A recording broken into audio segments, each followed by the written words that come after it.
Your data is like gold to hackers, and they'll sell it to the highest bidder. Are you protected?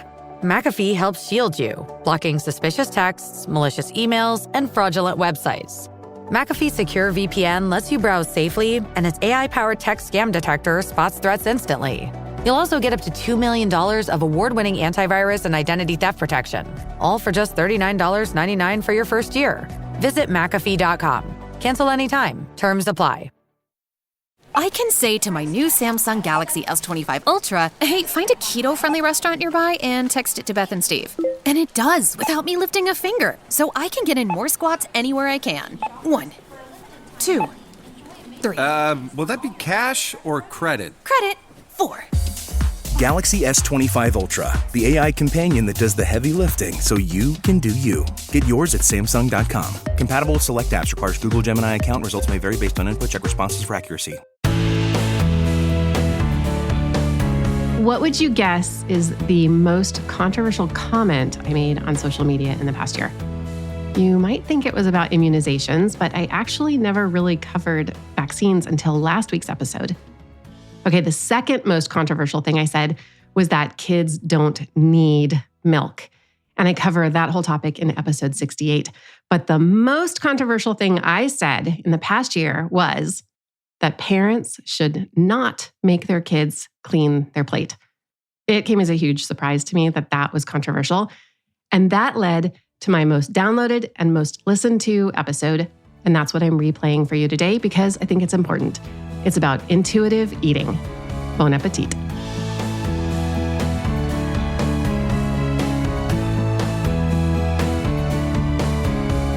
How much drama does your family experience regarding food? Okay, do phrases like these sound familiar? You're not getting down from this table until you eat something. Please just eat at least one bite. No, you can't have dessert unless you eat 5 bites of your meal. I know we say these things with the best intentions, but we're actually enabling picky eating by putting all the focus on food. There are constantly changing likes and dislikes among our kids, power struggles, picky eating. Even the rising cost of food is kind of a big deal now, and we don't want to waste food that our kids won't eat. How about this? Have you yourself ever felt guilty about eating certain foods? There's a solution to all of these issues. Here's the story. We all started out as babies just eating when we were hungry and stopping when we were satisfied. It's really easy to do that when you just drink milk. But by the time we are 2 years old, we lose that intuitive approach to eating. Maybe it's grandma saying your kid is too skinny, or you worrying your child isn't getting any nutrients and then you bribe them just to take 2 more bites. There is a method to getting back to a balanced approach to food. What I'm going to share with you today takes a huge leap of faith on your part, but it does work to solve all these problems, I promise. I'm Dr. Wendy Hunter, and I'm the pediatrician next door. I'm that doctor friend you call for practical advice about your kid's health. I mix the science of medicine with the reality of parenting. We are born intuitive eaters. A baby isn't going to eat less if you tell her her thighs are fat or her milk is too fatty.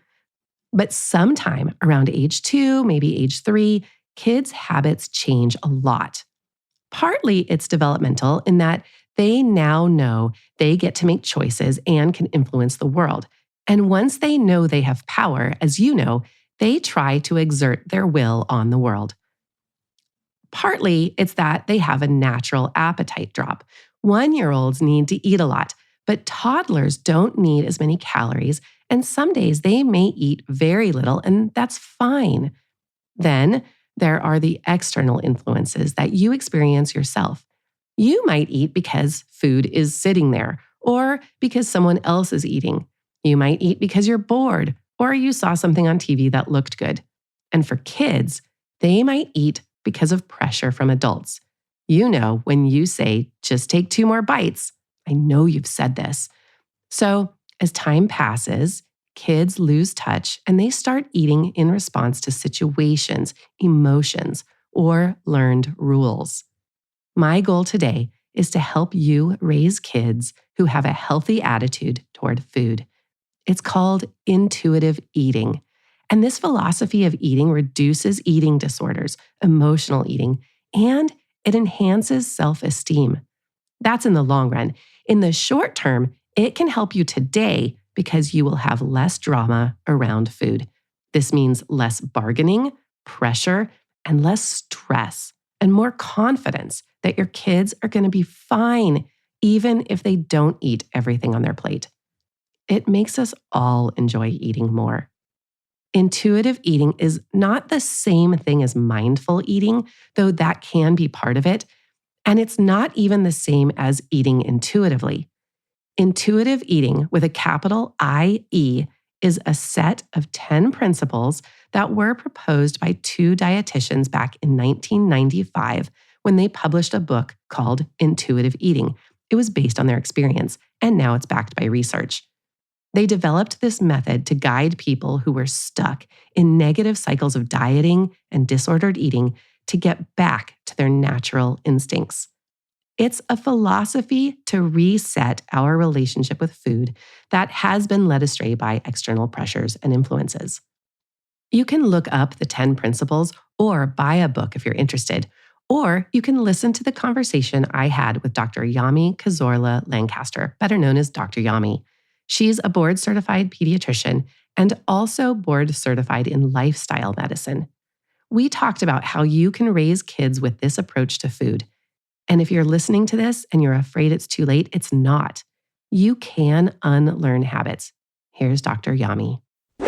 The premise is you eat when you're hungry, you stop when you're satisfied, you're mostly eating good, healthy foods, but you're able to eat the ultra-processed foods and these kinds of foods in moderation because you're not overly restricting yourself all the time. You're not in that diet mentality. You're paying attention to your body. You're really tuning in. And so they have these 10 guidelines that they have, and it applies to anybody. It applies to people who have been dieting for a long time, even people who have experienced eating disorders. You can relearn how to be an intuitive eater at any point in your life. But what's gold is that the majority of us are born intuitive eaters. So we know that we can trust babies when they show cues that they're hungry, and especially breastfed babies, they pull away when they're satisfied, and we trust them. It's just that we stop losing that trust when they become toddlers, because just like you're saying, as adults, we see them and they don't eat the meal and we panic and we think something bad's going to happen. That's when we start teaching the intuitive eating out of them and saying, no, you have to finish that. You can't eat that until you eat that. You can't leave the table until you finish your whole meal. And then we start teaching them, you can't trust your body. You shouldn't trust your body. You just need to eat this predetermined amount of food, and you need to eat everything that's presented to you no matter what, or the opposite, especially if we get concerned about a child having a larger body, we may do the opposite and we may start restricting food and say, hey, no, you've had too much of that. You can't eat that. That's not for you because you need to lose weight or whatever. So for children, especially under the age of 5, I simplify it as honoring their hunger and satiety, because at that age and stage, we're just trying to preserve, we're trying to protect that intuitive eating that they already have. But like I said, even if they learn not to be intuitive eaters, we can all relearn to do it.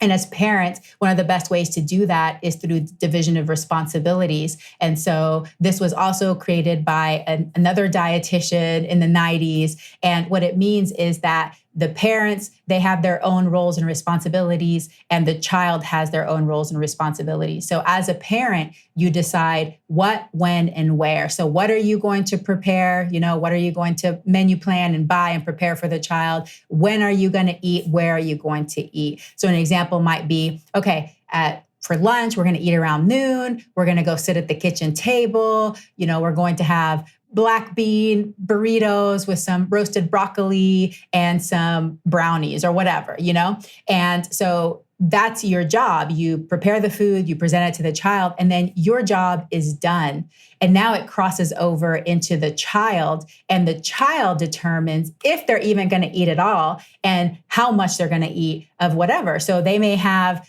their whole brownie and a couple of bites of the burrito, and they're done and they're ready to go play again. And so usually what happens in our culture is at that point, we decide you haven't eaten enough. And so you need to eat more of that. You can't go play until this. And so when we do that, we're crossing over into their autonomy. So what I recommend is instead, you take a deep breath, look away so that you don't give the mom look, and you trust them. And it takes time, it takes patience.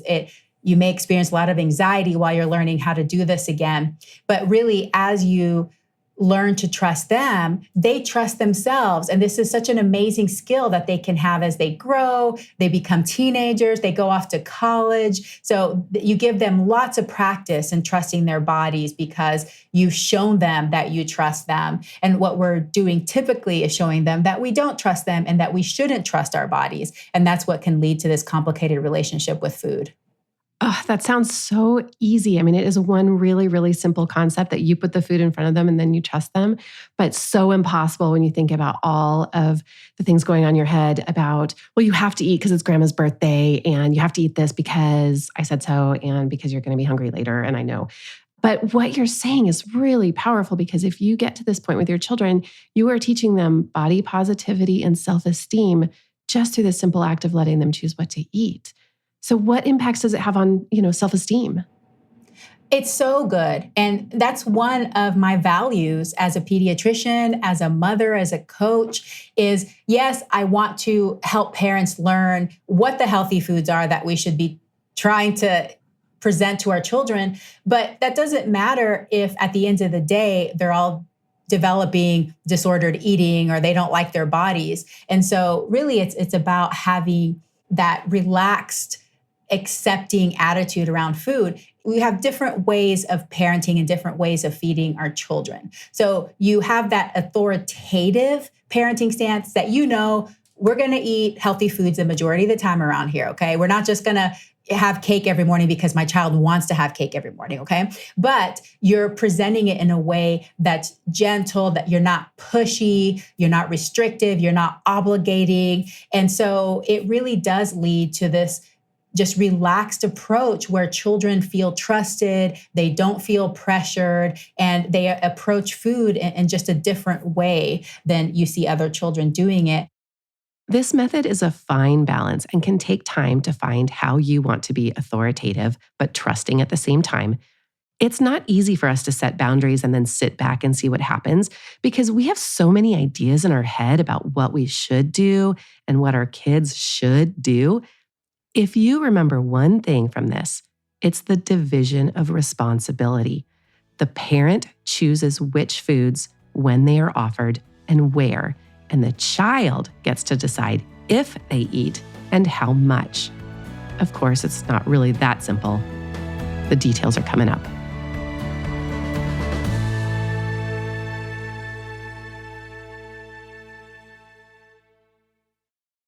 Imagine what's possible when learning doesn't get in the way of life. At Capella University, our game-changing FlexPath learning format lets you set your own deadlines so you can learn at a time and pace that works for you. It's an education you can tailor to your schedule. That means you don't have to put your life on hold to pursue your professional goals. Instead, enjoy learning your way and earn your degree without missing a beat. A different future is closer than you think with Capella University. Learn more at capella.edu. Pro Savings Days are back at Lowe's with limited time savings on the supplies pros need. Get up to 40% off select major appliances. Plus, save an additional $100 on every $1,000 you spend on select major appliances. And don't miss your chance to activate and earn 3 times the points on select DeWalt and Klein tools. Lowe's, we help, you save. Valid through 3/28. Selection varies by location. While supplies last. See associate or Lowe's.com for more details on qualifying items. I was never really a runner. The way I see running is a gift, especially when you have stage 4 cancer. I'm Anne. I'm running the Boston Marathon, presented by Bank of America. I run for Dana-Farber Cancer Institute to give people like me a chance to thrive in life, even with cancer. Join Bank of America in helping Anne's cause. Give if you can at BofA.com/supportAnne. What would you like the power to do? References to charitable organizations is not an endorsement by Bank of America Corporation. Copyright 2025.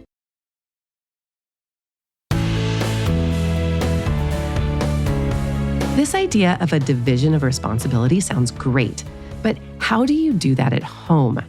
Here are a few tips. First, you choose items for meals and snacks. Always have one of what I call a considerate food. That's a food we know our child will accept and eat, like bread, rice, or crackers. Think of how you would feel at a meal in a foreign country where you don't see anything familiar on the table. You might be so relieved to see rice. Next, I want you to close the kitchen. That means after a meal or snack, there's no food until you next offer it. That means no snacks right after dinner, no alternate meal after they reject the family meal, and no glass of milk because they didn't eat dinner. This is what we mean by setting boundaries. This is the boundary. The kitchen is closed. Until they figure out that your child can go and take their own food, but don't help them or make that suggestion. They may not realize they can get their own food. Seriously, I don't know. The division of responsibility also means that you need to accept that your child might eat more or less than you want them to. Remember, it is not your job to get your kid to eat. It's your job to provide nutritious meals and snacks. When you give your kids a set meal and snack structure and a schedule where a variety of foods are offered in a pressure-free way, they will eat or not and learn to eat in a way that is right for their body. How are they supposed to learn how it feels to eat too much or not eat enough and be hungry later if you don't let them try that out? If they don't eat, they can be hungry and wait until the next snack or meal is offered, and that's fine. What about kids who really don't seem to have an appetite at all or extremely picky eaters? Here's Dr. Yami's experience. I think what I encounter that can be really frustrating as well is, because it's stressing parents out, is the lean child who does not need to eat very much to sustain their growth potential, right? So we know that there's going to be children who are just going to be smaller because genetically that's what you see, the whole family, everybody's lean, but then we see them on the growth chart and parents see them and they're just like, they're just so thin and they barely eat. And everybody's like a little bit stressed out about it. And so I think that one can be a little bit more challenging, but the same principles apply. Now, if your child becomes an extreme picky eater, like they're eating less than 10 different foods and you're seeing a lot of restriction there, then that can also be a problem where you're going to need professional help for that. But if they're eating a wide variety of foods, they just eat small amounts. What we really want to do, especially for these lean children, because what I say that's probably going on is that there's a small percentage of the population, which believe me, I cannot identify with at all, that they just eat to live. They don't live to eat. I'm more of the live to eat variety of genetics, but there's just some that they're just going to eat just to feel satisfied. And their main priority in life is to go do other things. Yeah, I'm never going to understand that either. I wish I was like that, but no. Like seriously, I've never experienced that one day in my life. But what we really want to make sure is for those children, structure is really important because you cannot necessarily expect that they're going to make eating a priority, especially when they become a teenager, because teenagers, like they're energy conservers, if you know what I'm saying. So they're not going to go prepare themselves a meal. So we need to make sure that they have structure, that they're helping them get those meals together. You're getting them to sit down. Let's at least see, are you hungry? Tune in, not forcing them, but you want to have the structure. And then especially for these lean kids too, avoiding this all day grazing, avoid juice in between meals, avoid having caloric substances in between meals, because it'll be just enough to satisfy them. So when they sit down, they're just never going to be hungry. They're never going to eat. So these principles apply even more to those children because having that structure really helps. How can parents navigate external influences like peer pressure and societal norms that can influence their eating habits? This is a tough one and it can frustrate a lot of parents. And it's not even just from school and society, but from your own family, right? Because I love how involved grandparents are these days. It's just wonderful to see that. And I know that they're having so much fun, but for some families, it can be really stressful because the grandparents have different feeding styles. So what I say to parents, same thing as I said before, just keep your home environment stable, keep it healthy, create the habits you want to have at home so that you don't stress so much about when they're at grandparents. I can only say this from experience because I've had full-on panic attacks in the past. And so I've had to learn from my own mistakes of like, I took things way too seriously. Really, if we keep things at home in a certain way, keep habits and behaviors, continue to be consistent, that's going to be enough for our child. And they're smart enough to know the difference of how they eat one place and other places, and they're going to learn from you. And so try not to be so stressed out about that. And know that if you practice these intuitive eating habits with your child at home, they're going to learn how to stand up for themselves and say, no, I'm fine, Papa. I don't need any more. I'm not hungry anymore. Thank you, though. Like they'll learn how to do that. So you don't have to necessarily be there every time to control every single thing. And that's like the whole point of intuitive eating, knowing that it's a range, it's a spectrum. There's no right or wrong, and people can learn how to do this for themselves. And I think one of our biggest problems is just the access to ultra-processed foods, coupled by our cultural encouragement of overeating and using food as entertainment and everything. I think if you watch any TV at all and you see any commercials, it's basically encouraged to overeat. I mean, everything is supersized. So I think that on one hand, but then on the other hand, we have the extreme where we have, in the social media, these like really thin people and promoting thinness and unnatural thinness and runway model body types and those kinds of things. So we have like the reality of what we live in and what we value or what we have as an ideal as a body type. And when those two things come together, it creates a lot of complexity for children and how they eat and what they believe about themselves and their bodies. You can't control the outside influences on your kids, but you can point them out. Notice when you see ads that make a food look amazing and talk about the fact that the company is trying to sell you something. We can control the messages we give our kids. That starts with family meals. If you master the art of backing off, over time, the focus comes off of the food and to the family time at the table. This makes your child feel at ease at the table and gives them the space to try new foods. I told you this is going to take a leap of faith, but I swear it works. One way to be able to back off is to serve a meal with components. For example, tacos with toppings on the side, or plain pasta with topping options, or build your own grain bowls. You can prepare one grain as the base, like rice, pasta, or quinoa, and then put out 3 to 4 toppings on the table. One protein like beans, chicken, or canned tuna, and then pick a theme, like Greek. Make orzo pasta, put out spinach, sun-dried tomatoes, olives, torn basil, feta, chopped cucumbers, and let them make their own meal. Or an Asian theme with rice and then bowls of edamame, shredded carrot, pickled ginger, kimchi, marinated tofu, cucumber, sprouts. I buy frozen edamame right out of the shell. Super easy. How should you respond when issues like special requests arise, complaining, getting up and down from the table? You can remind your kids of your meal boundaries. You need to stay at the table until we are all finished. This is what is for dinner.